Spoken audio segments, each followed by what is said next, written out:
What's up guys, Asian here again with another build video, and today we're going to be talking about the Templar tank. So the Templar tank has gotten a few upgrades over the past few patches, and now it is a little bit better than where it used to be about 3 or 4 patches ago, definitely since the release of Somerset at the very least, but at the same time they are still a little bit behind Dragon Knights and Wardens when it comes to overall tanking utility. This is mainly because, very similar to the Nightblade tank, Templar's tank lack a hard CC, but unlike the Nightblade tank that does have a powerful self-heal, Templar tanks don't really have a good self-heal there. So Templar tanks in general are, at least in my opinion, going to be a hair weaker or about the same level as Nightblade tanks, because while Nightblade tanks do have that self-heal, they don't have any sort of damage shield versus the Templar tank, which does have a source of a damage shield. So they're probably around where they are about equal to each other, Nightblades and Templar tanks, but compared to the typical Warden or Dragon Knight tank, Templar tanks are definitely going to be a little bit inferior. You can still tank all the content in the game, it's just going to be a steeper learning curve compared to on a Dragon Knight or a Warden. So, just like the rest of our build videos, we'll be talking about our gear, skills, attributes, everything you need to know to basically recreate this build yourself. Now, as a support role, you will need to have on hand several different sets to kind of use. So we will be talking a little bit about the different sets that you're going to want to have on hand, depending on the content that you're running on the specific fight. We'll also be talking about different skills that you're going to want to have, again, because of that flexibility that you need to have as a support role. And then, because support roles don't really have a rotation, instead we'll be going over kind of your philosophy behind tanking, as well as kind of what a Templar tank brings to the table compared to a Dragon Knight tank, and how you should play the Templar tank a little bit differently than your typical Dragon Knight tank, because the two playstyles are going to be a little bit different here. So, without further ado, let's go ahead and get started here first with our gear. So, in terms of tanking gear, a lot of it is pretty much unchanged compared to a Dragon Knight or a Warden tank. So, a lot of your sets are going to be pretty much identical between Dragon Knights and Wardens and the Templar tank. So, for instance, here we have Lord Warden, which is, in my opinion, one of the better Monster Helm sets that you can run as a tank, mainly because it's just so very applicable to pretty much any fight in the game. It's just a very solid generic set that you can always rely on as a tank. So this does come from the Imperial City Prison Dungeon, so you do need to have access to Imperial City DLC in order to grab it. This just basically gives you a bunch of resistances, which is always a solid choice here. Plus, the additional 2-piece to 3870 resistances can be given to allies within 8 meters of you. So this does help boost your overall group survivability as well, as long as they're within that 8 meters. So primarily your stamina DPS. So that does provide a little bit of utility there. Now, in terms of the other Monster Helm sets you're going to want to have on hand and be able to wear, first one is going to be Bloodspawn. This is a base game Monster Helm set from Spindle Clutch 2. The one piece is not all that helpful. Stamina regen does drop to 0 when you're blocking, so generally speaking the stamina regen is not going to be all terribly useful on Bloodspawn. But when you take damage, you have a 6% chance to generate 14 ultimate and increase your resistances by 6450 for 6 seconds. So you're not really going to be using this too much for the resistance buff that it gives you. The 6% chance is going to be pretty small, even as a tank, unless you're in a trash pull or something like that. You're not really going to be seeing this proc very often in a boss fight. Now, that being said, the 14 ultimate that you do gain is the primary reason why Bloodspawn is there. So even though you're not proccing it very often, even if you're just proccing it once every 14 seconds, you're still gaining an additional 1 ultimate per second with that 14 ultimate generation. So pretty nice for the ulti gen, which will give you faster Warhorns, which will give you higher Warhorn uptimes, which will give you higher Major Force uptime, which generally speaking will boost group DPS. So that's why you'd be running Bloodspawn, to get that higher Major Force uptime. The second set you're going to want to have on hand is going to be Earthcore. Earthcore is another DLC Monster Helm set that you can get from Bloodroot Forge. So the one piece adds 2% healing done, which is not going to be quite as useful on a Templar tank, because again, Templar tanks, your overall self-heals are going to be fairly weak in comparison to like a Dragon Knight, a Warden, and a Nightblade tank. So when you heal a friendly target that is under 50% health, you conjure a pool of quenching blood underneath them, which soaks up one enemy placed effect instantly and heals all friendly targets in the area for, in this case, 200 health over 6 seconds. This effect can occur once every 35 seconds. So a very nice burst heal overall. The downside of running Earthcore is the fact that it has a 35-second duration timer. So once it procs, you have to wait 35 seconds in order to get another proc to happen. So while it is a very strong burst heal over those 6 seconds that it's active, you will have to wait an additional 29 seconds after that 6 seconds in order to get a second proc. Now that being said, when it does proc, it's pretty much always going to be beneficial because it'll always proc under 50% health. So very nice set nonetheless. You're typically going to be seeing this used in instances where that strong burst heal is going to be very beneficial. So primarily Asylum hard mode as well as Cloud Rest. Those are the two main areas where you will see Cloud Earthcore being used. Yet another monster helm set you're going to want to hold on to is going to be Stonekeeper. Now this is going to be a more selfish set. So the one piece basically acts as a triglyph. It gives you stamina, magicka, and health. But the two piece, when you block an attack, you gain an energy charge stack up to 1 stack per second. When you gain 6 charges, you release the energy, restoring 3550 stamina and magicka and healing for 6099 in this instance. After releasing the charges, you cannot regain new charges for 14 seconds. So this is, again, a very selfish set, but it is a very powerful selfish set because you'll be able to gain 5350 stamina and magicka back every 20 seconds, assuming you're able to practice on cooldown, as well as a 6000-ish heal every 20 seconds. So in terms of just raw healing capability, it does fall short of Earthcore. Earthcore does heal more, even when taking consideration that Stonekeeper does have a shorter cooldown. But unlike Earthcore, this also returns stamina and magicka to you. So in those fights where you need the additional sustain, where you want to play a little bit more selfishly, Stonekeeper is a pretty solid choice. This is another DLC set. This is from Frostvault. This is one of the new dungeons, so you do need to have access to the Wrathstone DLC in order to grab this set. The other dungeon in Wrathstone, Deaths of Malatar, that monster helm set's also very strong, Symphony of Blades. So when you heal an ally who is under 50% of their primary resource, which is either magicka or stamina, you grant them Meridia's Favor, restoring 2325 magicka or stamina, whichever maximum is higher every second for 6 seconds. This effect can occur once every 18 seconds. So the effect can occur once every 18 seconds. So it's not 18 seconds per ally, it is 18 seconds flat. So you can only activate this once at all every 18 seconds. But while it is active, it is a very nice boost to the sustain for a DPS. Now, Symphony of Blades by itself is not going to be particularly powerful except in 4-man content. Where it comes into play is when you have 2 or 3 support roles all running Symphony of Blades. This just allows you more DPS to take advantage of this set here. So if you think about it from a pure numbers perspective, if one support role is wearing Symphony of Blades, then it can proc on, assuming your tanks and healers are able to sustain themselves fairly well, it can proc on 1 of 8 DPS. But if you have 3 Symphony of Blades, then 3 out of 8 DPS will be able to get this proc here. So it is not going to be very strong if you're the only one wearing it, but it does increase in power the more that people are wearing this set. Then you have Thurvokun. This is another DLC set here. You can kind of see the pattern here. A lot of the good tank sets are DLC sets. This comes from Fang Lair, so you do need to have access to the Dragon Bones DLC in order to grab this set. So when you take damage from a nearby enemy, you summon a growing pool of desecrated bile for 8 seconds. Enemies in this bile take X amount of disease damage every second and are afflicted with minor maim and minor defile for 4 seconds. This effect can occur every 8 seconds. So this is a very nice AoE source of minor maim. So Templars don't have a source of minor maim outside of Heroic Slash, which is a single target minor maim ability. So having Thurvokun in order to apply minor maim to a bunch of enemies all at once is very beneficial, especially in 4-man arenas, Dragonstar and Black Rose Prison. So it's definitely a set that I would recommend picking up, but you'll primarily be using this in trash pulls in order to get that AoE minor maim going, so you don't have to go around and use Heroic Slash on everything. And those are all the monster helm sets that you're going to want to have on hand to kind of swap out depending on the fight, depending on the situation. Now for our armor sets, we'll be going over all the different armor sets and then we'll talk about traits and enchants specifically. So here I have Ebon. Ebon is probably going to be the strongest support set that you can possibly wear as a tank, probably second only to Alkosh. So Ebon is a base game set that you can get from Crypt of Hearts. You can either farm from 1 or 2. It is a heavy armor set, so you can wear it as your body set or you can get jewelry. I would not recommend running weapons because as far as I know, the Ebon bug is still in effect, where if you swap, you do end up losing that health in the middle of the bar swap there.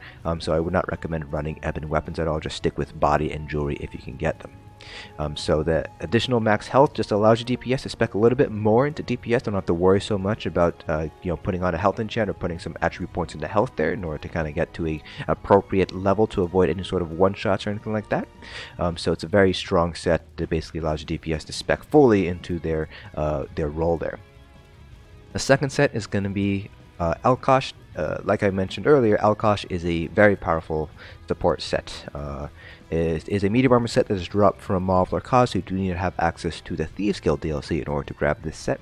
So it is a medium armor set, so if you want to run this, you will need to get the jewelry pieces and the weapon pieces. Now, as a medium armor set, on initial glance, it does seem like it is more suited for DPS. You have Weapon Crit, Minor Slayer, and Weapon Damage. But the 5-piece is where it really shines as a support set. So when you activate a synergy, you send a shockwave from your position that deals a certain amount of physical damage. But the secondary effect, it reduces the physical and spell resistance of any enemy hit by 3010 for 10 seconds. This is the largest debuff in the game that stacks with Major Fracture and Major Breach. So even an Infused Torug's Crusher enchant only maxes out at 2740. So this is a very powerful debuff that will help improve your overall DPS because it does reduce the resistances of any enemy hit.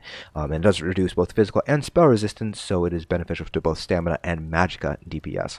So I would definitely recommend picking up Alkosh as a tank. This is definitely one of the strongest support sets in the game that a tank can possibly wear. Now, other sets you're going to want to pick up as a tank, and you're going to want to have to swap off between these sets depending on what your second tank is wearing, if there is a second tank, as well as if you're depending on this trial that you're running, the strategy that you might be using, the fight that you might be running. So the first set I'm going to talk about here is going to be Akaviri Dragonguard. This is a base game set from Eastmarch. It's a heavy armor set, so you can get this in armor, jewelry, or weapons if you'd like. It reduces the cost of your ultimate abilities by 15%. So like we mentioned with Bloodspawn, the faster you can get your Warhorns up, the more your Major Force uptime you can get, which is going to be an overall DPS increase for the group. So Akaviri Dragonguard just allows you to get your Warhorn up faster that way. So pretty nice set to have on hand here. Other sets, see if I can find all of them first. I have a lot of sets out here right now. Hide of the Werewolf. So this is a medium armor set that is dropped from Glenumbra, so another base game set. Now this is a medium armor set, so very similar to Alkosh. You do want to run this in jewelry and weapons. This is very similar to Akaviri Dragonguard in that it is an ultimate generation set. When you take damage, you generate 5 ultimate, and this spec can occur once every 5 seconds for an overall ultimate generation rate of about 1 per second if you're able to proc it on cooldown.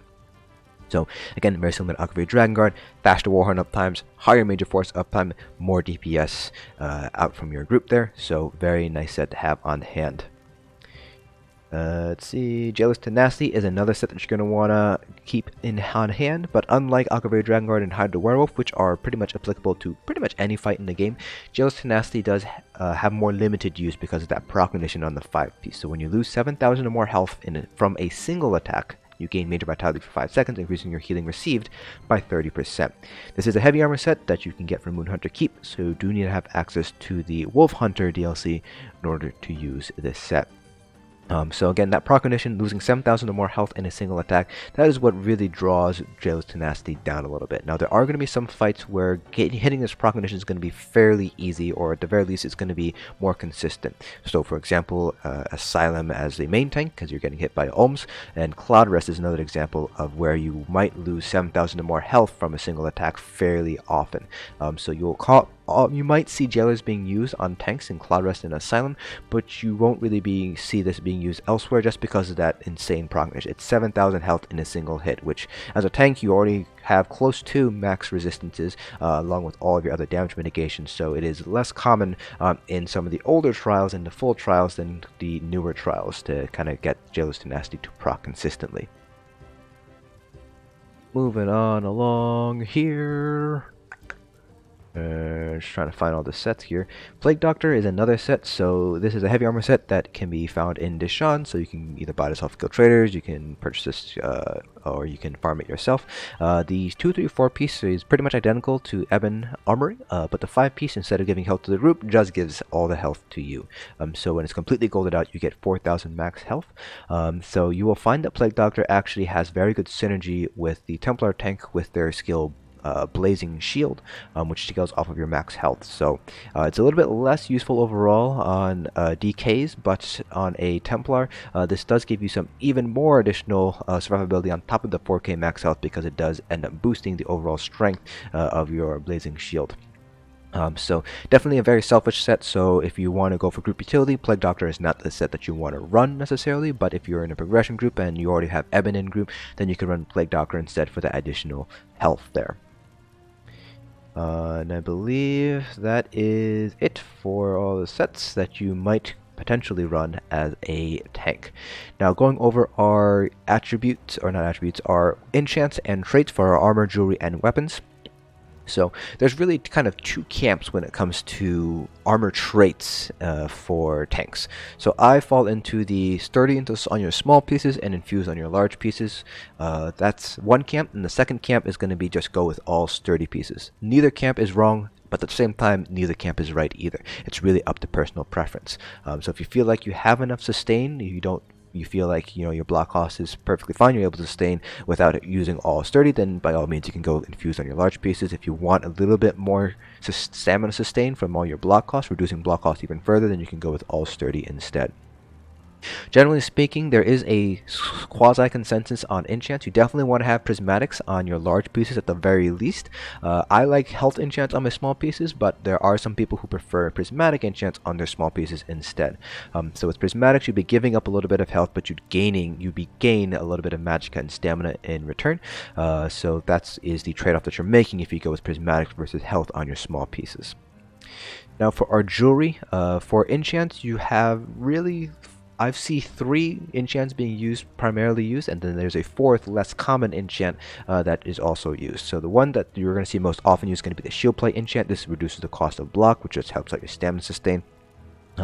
If you need more magicka regen, on the other hand, I have seen magicka regen glyphs being used instead. And then there's also the reduced feat cost, which reduces the cost of your stamina abilities. I have seen that being used occasionally on some tanks. The 4th enchant that I mentioned earlier is the potion cooldown glyph. So this basically reduces the cooldown of your potion by a base 5 seconds, and it'll boost it up to 8 seconds with Infused. This basically allows you to drink potions a little bit faster, so the base cooldown for potions is 4 to 5 seconds. So with 3 potion cooldown glyphs, it drops you down to 30 seconds, and with 3 infused potion cooldown glyphs, that drops you down to 21 seconds. Of course, the flip side is you're drinking potions much more often, which is going to end up being more expensive overall. So just something that you're going to want to keep in mind if you decide to run with potion cooldown glyphs. It does have very good synergy, however, with the Argonian resourcefulness passive, which basically restores health, magic, and stamina with every single potion that you drink. Now in terms of jewelry traits, I have 3 of the more common jewelry traits here, so Infused, Harmony, and Triune. So Triune basically acts as a prismatic, so health, magic, stamina. Harmony gives you more damage, healing, resource return, and damage shield strength of any synergies you activate by 35%. You will see a Harmony being used more often in Cloud Rest or potentially in Asylum, where you want the stronger heals from the Blood Altar synergy because you're taking a lot of incoming damage. You won't really see this used all too often in full-length trials like Halls of Fabrication, like Sanctum of Fadia or something, but it's still a nice trait to have, especially because it increases the amount of resource return you get from orbs or shards. Then Infused just increases your overall jewelry enchant effectiveness, which is always a plus. You can also go with Robust if you'd like, if you want some additional stamina, and if you really want to kind of max out your survivability, you can also go with Healthy as well. Those are 2 base game jewelry traits that you can potentially go for. Now for weapon traits, I have Decisive on my front bar sword, or whatever one-handed weapon you have, and then I have Sturdy on my shield with a prismatic enchant. And so we are using a drained stamina poison here. This is going to be stronger than an infused absorb stamina enchant on the front bar. Remember that enchants were cut in half for one-handed weapons in Wrathstone, so our Crusher enchant is going to be half as powerful. So because of that, we are actually shifting the Crusher enchant over to our back bar instead, where it retains its full impact. And instead, we're going to go a little bit more selfish on the front bar here and run a drained stamina poison instead. Again, this will give you more resources overall, higher regen overall, compared to an infused absorbed stamina enchant on the front bar. For a backbar, I have an ice staff. It's infused with a crusher enchant. The trait and enchant here is pretty much non-negotiable, but the type of weapon that you're using is a little bit negotiable. So I prefer an ice staff, but some people will run a lightning staff, and other people will even run a bow backbar. The ice staff will give you a little bit more survivability because of the ancient knowledge passive that you get under the destro staff line. It basically reduces the cost of blocking by 36% and increases the amount of damage you block by 20%. So it'll give you a little bit more survivability as well as a little bit more sustain when you have the ice staff. Now if you want, you can get the Trifocus passive. This basically allows you to block with magicka instead of stamina when you block with the ice staff. Few tanks like this. A lot of tanks don't like this. I'm one of the tanks that doesn't mind blocking with magicka, although I can see definitely a downside of doing so. But because my tank is also my magicka Dragon Knight, I have to pretty much stick with the Trifocus. I have to have the Trifocus here unless I want to continually, change out my passive skills. But if you don't want to use this, pick up this passive. You don't have to if you prefer to block with stamina on your ice bar instead. Moving on here, that's pretty much it. So lightning staff, you will be using this for the off balance from concuss. So Blockade of Storm sets concussed enemies off of balance, so that will basically improve off balance uptime. This is going to be very important in full trials where you have a lot of stamina DPS. If you have a lot of magic DPS on the other hand, it's not going to be quite as important. And that's mainly because stamina DPS will always have the exploiter passive, which gives them 10% additional damage done to any off balance enemies. Magic DPS typically do not have that passive there, so if you have a lot of stam DPS, lightning staff is definitely an option, but you do lose out on the additional mitigation that you get from the ice staff. And finally, the bow bar is mainly for those very advanced tanks that in the advanced groups that want to do a little bit more DPS. So they typically will run something like a Maelstrom bow and use Endless Hail to give themselves a little bit more DPS that way. So if you're just a tank that's starting to learn mechanics of the fight, if you're a beginner tank at all, I would not recommend running a bow. Again, this is more for the very, very advanced groups that are really focused in on doing as much DPS as they can in order to get higher and higher scores. So again, if you don't fall into that category, then a bow backbar is not right for you. Alright, going over a character sheet now. So I am a Nord. Nords are going to be probably one of the two best races for tanks right now, compared the other race being the Imperials. So Nords get 1000 max health, 1500 max stamina, and they get 5 ultimate every 10 seconds if they take damage. So that just gives you better ulti gen, and I feel like a broken record now. Better ulti gen, faster Warhorn, higher major force uptime, more group DPS. The other race that I mentioned, Imperials, you do need to have access to the Imperial Edition in order to be an Imperial. It is not a base game race. The Imperials get 2000 health and stamina, and they also get 333 health magicka and stamina back whenever they deal direct damage every 5 seconds. Plus, they get 3% cost reduction on pretty much all of their abilities. So that includes block, roll dodge, magicka stamina abilities. Even your ultimates are affected by this 3% cost reduction, so it is a very nice sustain bonus to Templar, to Imperial tanks, I should say. Now, the third race that you might want to consider running is going to be the Argonians. They get 1000 max health and 1000 max magicka, and they also get 6% healing done. Again, Templar tanks don't really have very powerful self-heals because your heals will typically scale off of magicka rather than being a percentage-based heal. So you won't really get as much use out of the healing done on a Argonian tank compared to like on a Dragon Knight, a Warden, or a Nightblade, where those heals are more percentage-based. But Argonians do have the resourcefulness passive, which gives them 4000 magicka health and stamina back with every potion. So a tri-potion will restore the resources that the potion would restore on top of the 4000 from the resourcefulness passive. So very strong sustain there with the Argonians. Now for attributes, as a Templar tank, you do want to have a little bit more points in the health here because your shield does scale off of your max health, so you want to kind of give yourself a little bit of additional beefiness. The trade-off is you do have lower magicka and stamina pools as a result. So I personally have 50 health, 10 stamina for magicka. The general rule of thumb here is you always want to have stamina higher than magicka. That way you get stamina back whenever you use a shard or an orb. In terms of health, the bare minimum that I would recommend running is going to be about 35k or so. That's a good sort of measure to hit. Obviously, you can go higher than this if you want additional survivability, and higher may not always be better because you do usually have to give up a little bit of max magicka, a little bit of max stamina in order to get higher health. But higher health is always beneficial on a Templar tank because, again, your shield does scale off of your max health. For our Mundus, oh, we should not be using the Shadow. I forgot to change out the Mundus Stone here. But for your Mundus, you should be running the Atronach, which will give you additional Magicka regen. So a lot of our buff skills do use Magicka. So our shield ability, our self heals if we are using any, those all scale off of those use Magicka. So you do want to get more Magicka back. So that's why we're running the Atronach here. I am a vampire. You do get 10% additional magic regen as a stage 2 vampire, and you get the undeath passive, which is a reduction in damage you take when you're below a certain percentage of health when you're stage 3, both of which are very useful.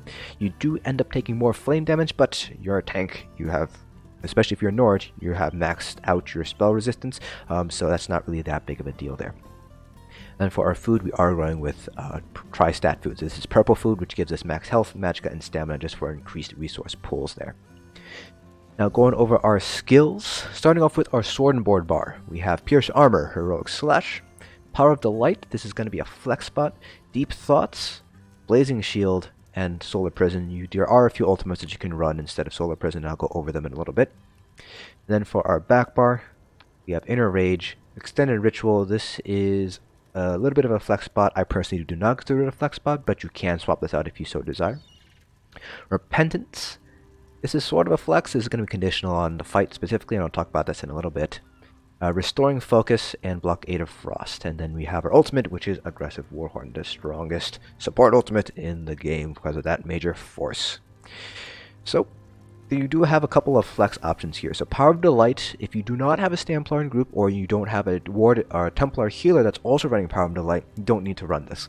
So this is here for the Minor Fracture and Minor Breach. So again, if you have another Templar that's already running Power of the Light, that's typically going to be either a Templar DPS or a Templar healer, you should not run Power of the Light. And that's mainly because it uses stamina. You want to maintain your stamina for blocking and using your Heroic Slash and Pierce Armor. So this is why I call Power of the Light a flex spot, although some people would argue otherwise. So if you do not have to run Power of the Light, you do have a few options here when it comes to abilities. Luminous Shards is one ability that you might want to consider picking up. You're not really going to be using this for the damage. You're going to be using this mainly for the Holy Surge synergy, which restores resources. So it basically allows you to give resources back to the group, which is always useful.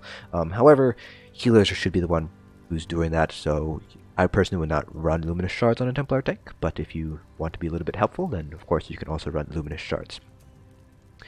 Under Restoring Light, you can run any of these two skills, Breath of Life or Ritual of Rebirth, or you can run Honor of the Dead instead if you'd prefer.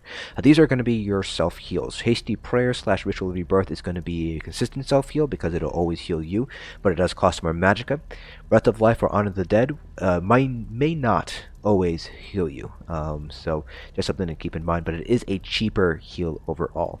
So these are your two self-heals, and as you can see here, it doesn't really heal you for all that much. It's maxing out at just shy of 6k health, which is only about a sixth of our total health, which is not that much. In terms of per percentages, that's only about 16% of our max health, which is far lower than Green Dragon Blood, Dark Cloak, and Polar Wind. So that's why Templar tanks do have that weakness of having weaker self-heals, because these scale off of max magicka rather than a percentage-based heal like Dark Cloak or Polar Wind. Repentance does kind of make up for that because it is a flat amount of health for each corpse in the area, but it is not necessarily going to be reliable. So there might be fights with bosses where the adds, you cannot repent those adds, and there might be boss fights where you have no adds, so you can't use repentance. So that is something that you're going to want to keep in mind if you want to decide to use repentance or not. Other flexibilities you might want to consider running: Absorb Magic for the additional passives that you get, so increases the damage you can block by 8% and reduces the cost of blocking by 8%. Plus, if you are against a spellcaster, you can use it and you get some additional heals, so that's always nice to have. Does use up stamina though. Under the Vampire skill tree, you can go with Elusive Mist or Invigorating Drain. Invigorating Drain will give you ultimate, but it is a channel, so you can't block during it. You can block the cancel out of it if you would like. So this is more of a kind of like an off tank if you don't really need to necessarily tank all that off. You don't need to block as much. Then you can use Invigorating Drain for faster ultimate. And then Elusive Miss is more to, it's very, very situationally useful. So the primary place you'll see this used is going to be Asylum hard mode as the off tank. This does reduce the damage you take by 75%, but it is a channel, so you can't block during it, and while you are in this form, you can't be healed and you can't restore any magicka through passive magicka regen. So there are a few downsides of running Elusive Mist, but it is something that you might want to pick up if you are a vampire. Under the Fighters Guild line, you can run any morph of Circle of Protection, so I personally prefer Ring of Preservation. This gives minor protection to everybody within the circle itself. This is going to be used in certain fights where you're going to be stacked up for execute. Classic example is going to be Assembly General in Halls of Fabrication. You will throw down Ring of Preservation to kind of give everybody a little bit of additional damage reduction in execute. Under the Mages Guild line, you can run Balance if you'd like, but that is already covered with Deep Thoughts. So a lot of tank builds will be running Balance for the Major Ward, Major Resolve. However, Warden tanks have Restoring Focus, which gives you your Major Ward, Major Resolve, and it also increases the amount that you get from Major Ward, Major Resolve by 50% while you're within the rune. So this is going to be a much better source because you will be running this all the time because you want that stamina regen that it provides as well. So Balance is not going to be quite as useful on a Warden tank or a Templar tank compared to running Deep Thoughts instead, which gives you health, magicka, and stamina back. It's not going to be like a burst of magicka like Balance is, but at the same time, it does give you health back, so you don't have to necessarily give up any health in order to do so.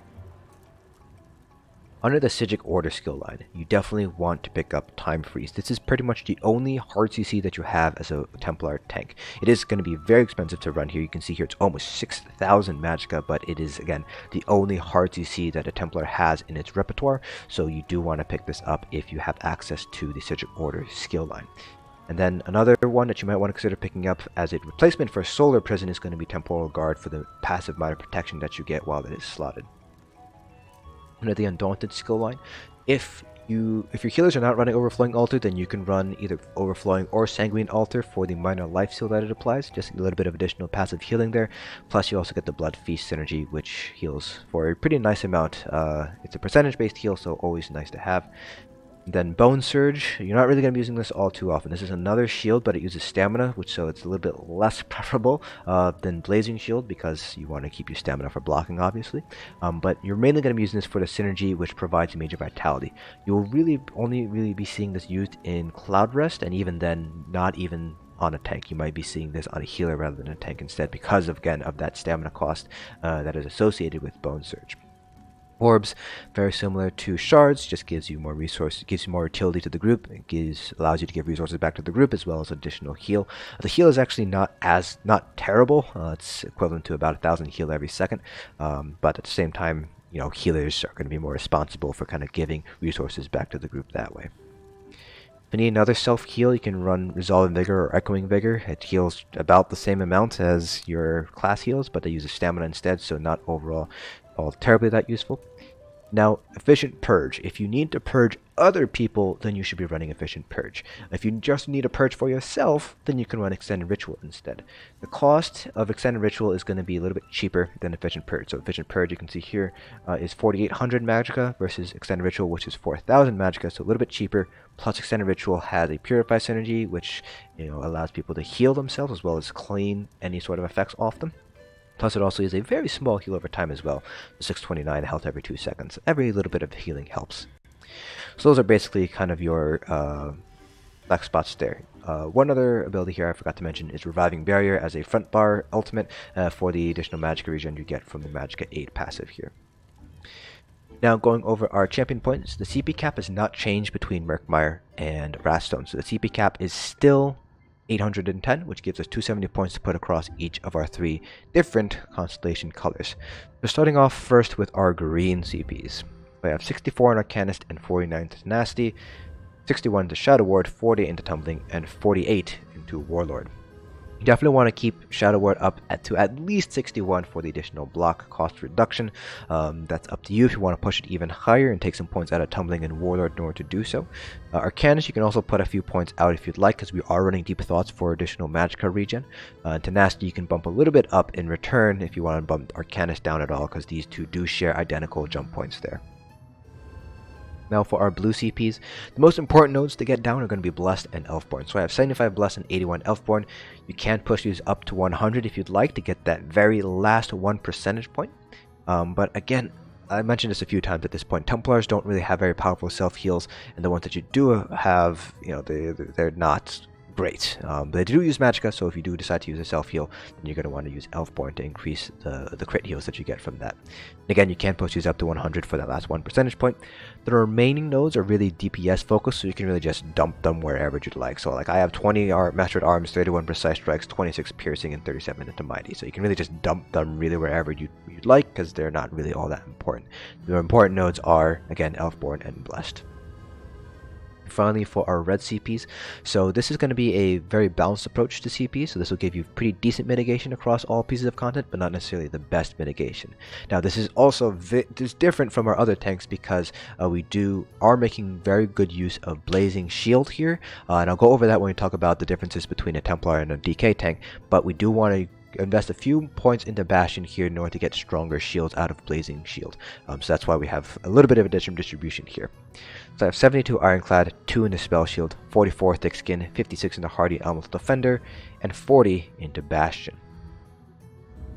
Alright, so that is all of our build information. So let's talk about the philosophy of tanking and where a Templar tank differs compared to a DK tank, and where those differences may result in gameplay differences here. So tanking in ESO basically falls under, you have 3 jobs. First job is to taunt the enemy. Make sure that the enemy is taunted so it doesn't end up killing your friends. The second job, which is tied to the first job, is to stay alive, because a dead tank is not a tank at all. So just make sure you're able to stay alive. Once you have mastered these 2 abilities, which arguably are fairly easy, the taunting is pretty simple because it's just using an ability every 15 seconds. Staying alive is going to be a little bit tougher depending on fight mechanics and things like that, as well as, you know, how good your healers are. But the last thing is buff your allies and debuff the enemies. So you have a lot of different ways to do that as a tank. Obviously, you have the Crusher Enchant, you have Alkosh. Your sets play a big role in your buffing, debuffing capabilities, but you do have a couple of abilities as a Templar to help out with that as well. Power of Delight for the Minor Fracture, Minor Breach. Blazing Shield will give you a little bit of DPS, but it's not all that important. Extended Ritual for the additional Purify synergy. You can use Repentance for additional self-heal and group heals. And then of course you have Blockade to help proc Crusher, and if you're using Lightning Blockade to help proc off balance as well. So you do have a few ways to help out your group using skills, but a lot of your utility as a Templar is going to be coming from your sets instead, because again, Power of the Light can be used by a Stamp Templar or a Templar healer, and all these while the Purify synergy is nice, it's not. You should, if you have a Templar healer in group, they should already be running Extended Ritual, so it's kind of like you're doubling up, so to speak. So you can't activate the same synergy twice. So, and they also don't stack on each other, so it's kind of a little bit of a waste here, in some regards here. So, generally speaking, a Templar tank in terms of their class abilities doesn't actually provide all too much in terms of raw utility that a Templar healer cannot already provide. So that's kind of why Templar tanks are kind of definitely lagging behind compared to Dragon Knights and Warden tanks. Now the big difference obviously between Templar tanks and DK and Warden tanks and Nightblade tanks, and to a lesser degree Sorc tanks, is the fact that you don't really have a reliable self-heal. So we've already kind of looked at the tooltips for Breath of Life and Honor the Dead and Ritual Rebirth and Hasty Prayer, and they are just under 6k health. And if we take a look at our max health here, we have 38k before Minor Toughness. This is with Ebon. So we're looking at around only maybe 1/6 of our max health, 1/7 of our max health, which if you do percentage base is only about 16% of our overall max health, which is pretty low if you compare it to something like Polar Wind, which restores 15% in the burst, and then an additional 10% over time for a total of 25% healing, and Dark Cloak from Nightblades, which restores 32% of our max health over a period of 3.5 seconds, and it definitely pales in comparison to Green Dragon Blood, which heals 33% of our missing health. So if we're missing 80% of our health, we're getting a third of that back, assuming that we aren't critting. And this is on top of course, before we assume we have things like Major Mending, Minor Mending, Major Vitality, Minor Vitality, things like that. So the Warden tanks definitely are at a loss here in terms of self-heal. So you're going to be relying a lot on your healers to heal you up, as well as relying on your Blazing Shield to kind of help you shield that damage. Now, Blazing Shield is very useful for the Spear Wall passive as well. So when you activate Blazing Shield, you gain minor protection for 3 seconds that reduces your damage taken by 8%. So if you're not running Temporal Guard, if you see you're about to get hit by a heavy attack, you might want to use Blazing Shield so that way the shield itself will eat some of the hit, as well as you also gain that minor protection, which will give you a little bit more mitigation that way. So Blazing Shield is definitely an ability that you want to have on hand. So again, this does scale off of your max health. So in this instance, because we have 40 points in the Bastion, it'll give us 34% of our max health. I believe the base is 30% of our max health. And every nearby enemy increases the strength by 4%. So if you have a boss, it'll jump it up by 4%. So without any enemies nearby, we're sitting at 13,256. But if we're nearby an enemy here, like this target skeleton, it jumps up by 4% up to 13,713. So overall, not an enormous increase. So we're talking about a 500 increase with one enemy here, with 40 into Bastion here. So kind of iffy there. So even our shield is not necessarily going to really save us all too much, but it is a stronger shield compared to Fragmented Shield. If you're using that on a Dragon Knight, it is about the same amount as it's actually stronger than Igni Shield, because Igni Shield was actually nerfed. I forgot that was nerfed in Murkmire. So you do have the strongest shielding ability, class ability, but again, this is tempered by the fact that you don't really have any sort of self heal. So it's something to keep in mind if you want to play a Templar tank. The things you want to maintain as a Templar tank: obviously you want to maintain your rune, because that gives you your major ward, major resolve, as well as give you back your stamina as well. So that's going to be really important, because you don't regain stamina back while you're blocking. But if you have rune down, you do gain that stamina back while you're blocking, because that does override. That is not your stamina regen, that's just part of the ability. So make sure to have your rune down at all times. And you can see here, this is about how big your rune is. So if you're on here, you get 50% additional resistances from Major Ward, Major Resolve, which is about 2,600 additional resistances. So really nice overall. This gives you a little bit of additional tankiness, assuming that you're not already at resistance cap. So if you're like an Imperial and you don't have the additional resistances of the Nord, it's nice to be able to just kind of stand there and get some additional resistances that way. If you're running Blockade, then make sure you have Blockade down for to try to maintain your Crusher enchant, as well as if you are running Lightning Blockade, the help proc off bounce. And from there, it's pretty much, just keep an eye on your heavy hits. You use Blazing Shield if you are going to get hit by a heavy hit. And when you can, if you need the resources, use Deep Thoughts. Just bear in mind that Deep Thoughts is a channeled, so you can't block. So you do gain major protection if you have the Deliberation passive under the Sigic skill order line. But 30% is not as high as 50%. Plus, when you're blocking, you also have additional passives, which increase the damage you can block by even more. So just keep that in mind if you're going to be using Deep Thoughts. Just use it in an opportune time, so that way you're not, in the middle of a Deep Thoughts when you're getting heavy attack or something like that. So that is it for this build video. If you guys have any questions or comments, please feel free to leave them down in the comment section below, and I'll answer them to the best of my ability. Unfortunately, I do not know offhand any Templar tanks that stream the endgame trials, but if I do happen to find one, I will leave their Twitch stream, their Twitch handle, or whatever the streaming platform is in the description below. But there are a few tanks that I know of that have played Templar tanks in the past, or use it in very niche situations. So if I don't have the answer for you, I will try to ask them instead. Hope you guys found this video informative, and I will see you guys in the next dungeon.